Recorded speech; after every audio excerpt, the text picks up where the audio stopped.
Hello everyone, how are you doing today? The year is almost ending and I'm sure you've tried many things in your business to see if you can grow your business. Some have worked and others have not worked. But in this video, I want to teach you something that will definitely take you to the next level if you pay attention and implement it in your business. So, going forward next year, don't try to be better than your competitor in the market space in order to grow market share.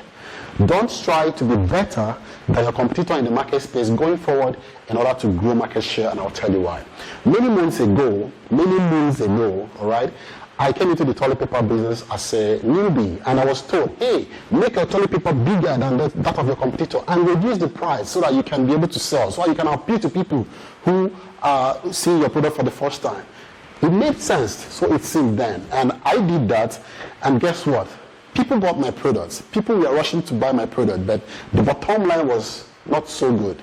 And that product for which I did that strategy, I developed that strategy for, died away from the market space completely. So that's why I'm telling you, don't be better than your competitor. Don't try to be better than your competitor in trying to grow market share. This is what happened. If you're not the first in a product category, trying to be better than your competitor will position your product as a copycat. It will position your product as what? A copycat in the minds of consumers out there. So they may try your product, but yet they would want to go back to that person who they have already known to be the innovator or the first in the market space with that product. So if you are trying to be better than your competitor by increasing your size, reducing your price, you are only appealing to them or striking them as what? A copycat. And that is not how your brand, I'm sure you don't want your brand to be seen in that light. So this is what you should do instead. Like for me, that product naturally died off my hands because I did what everybody said I should do. That is why you should pay attention to who you receive counsels from, especially when you're trying to grow a business. Now, having failed with that strategy and we nearly crashed out of the toilet paper industry, what did we now do? We went back to the drawing board and decided that we should do the opposite. So now, here is the gem. Instead of trying to be better than your competitor in the market space in order to grow market share, do the opposite of what they are doing. It will pay you loads and make you smile to the bank. I guarantee that. So do the opposite. What did I now do that was the opposite? So instead of having, back then in 2016, they basically had 200 naira tissue and then 50 naira tissue predominantly, all right? So instead of making like 200 naira tissue bigger and reducing the price, or the 50 naira tissue bigger and reducing the price, I decided to create a new category of toilet paper in the market space by developing the 100 naira tissue paper for the first time in the Nigerian market. We were the first to produce the 100 naira medium-sized toilet paper in the Nigerian market, and it's appealed to the people who we targeted, the young ones, and we were the first in that category, and we were able to have a healthy market share and become the first people in that particular product category, and the markets rewarded us with their patronage. So when we became the first, people came and started buying from us. But it wasn't that easy, because if you have created a new category by doing the opposite, it means that you need to sell your message and sell your idea and concept and product to your new target audience. So it wasn't easy. What did we now do to break into the market space? Another first thing that we did, which I'm showing you now, is that we decided to innovate around the current distribution channel. We had to do the opposite, again, the opposite of what was predominantly done by most companies. So instead of going to the distributors first and talking to them about our product, of course, if you're a new person in the market space, you are most likely going to get a lot of no's and discouragement. So we decided to use the hawkers. We did something opposite from what every other person was doing in the market space. So we used hawkers to bring our products to the market space. So we were able to talk to some hawkers who got into our idea and they went into the market space. We were the first people again to hawk toilet papers in our states. And again, it created a lot of buzz in the market space. People were seeing our products hawked everywhere, on the streets, in the market, and people were buying them. Hawkers were selling, everybody was hawking our tissue paper, and it created that demand again for us. The distributors started calling us. Instead of us going to them, they were now calling us. Many number of distributors wanted to distribute this product that people were hawking all over the places.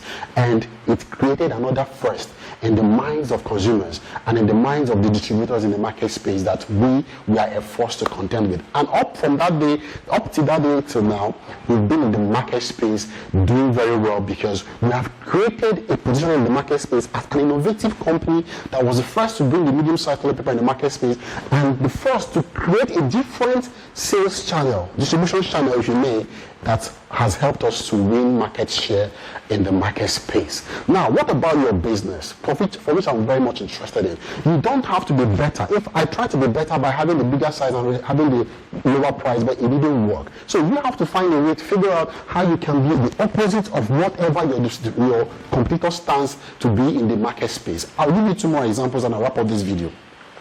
The popular sports shoe manufacturer Nike, all right, they were predominantly appealing to male sports or male athletes, all right.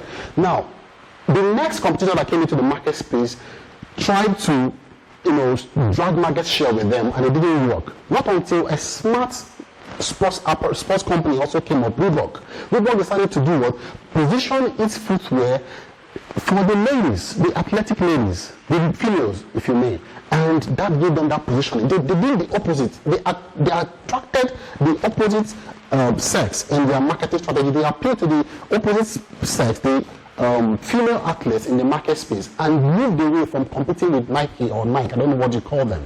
Now, that gave them that positioning till today. So Reebok has successfully built a brand just by being the opposite of what its competitors stood for. Now, second example I want to give you also is what the popular mouthwash, Listerine. Listerine doesn't really taste good, all right? There was this slogan that they had when they were marketing their product. I think the mouthwash, you hate the taste twice a day, something like that. So it had a poor taste, and most mouthwash agents were in that category. Other people who came to compete with Listerine were producing mouthwash agents that were equally bad tasting.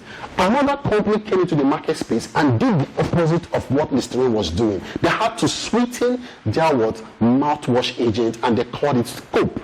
And Scope was seen as the mouthwash that had a sweetener in that tastes good and is sold like wildfire in the market space. Now, the third example I will give you with, to see that this is something that other people use to grow their business. Mercedes has been positioned as a robust car, a car that has room, that is strong and stable, and has some luxurious design. It is designed for the affluent, all right, for those who have wealth, and it is roomy and quite strong. When BMW came into the market space, it didn't start making bigger cars, selling at cheaper prices, or try to sell at the same rate that Mercedes was selling. No, it positioned itself as a driving machine.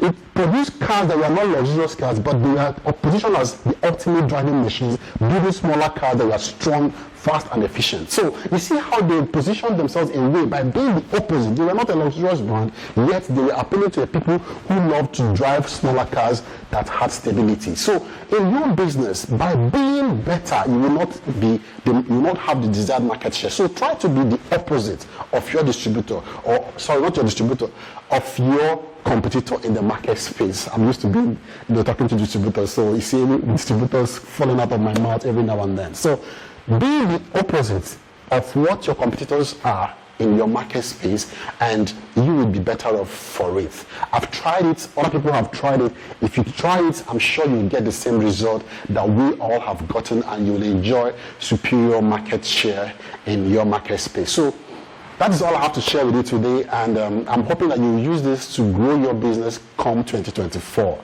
So if you've liked what I've talked to you today, I encourage you to please share this video, like it, and I also want to know what you think about what I've shared in the comments section. Thanks for sticking around, and I'll see you in the next one. Have a beautiful day ahead of you.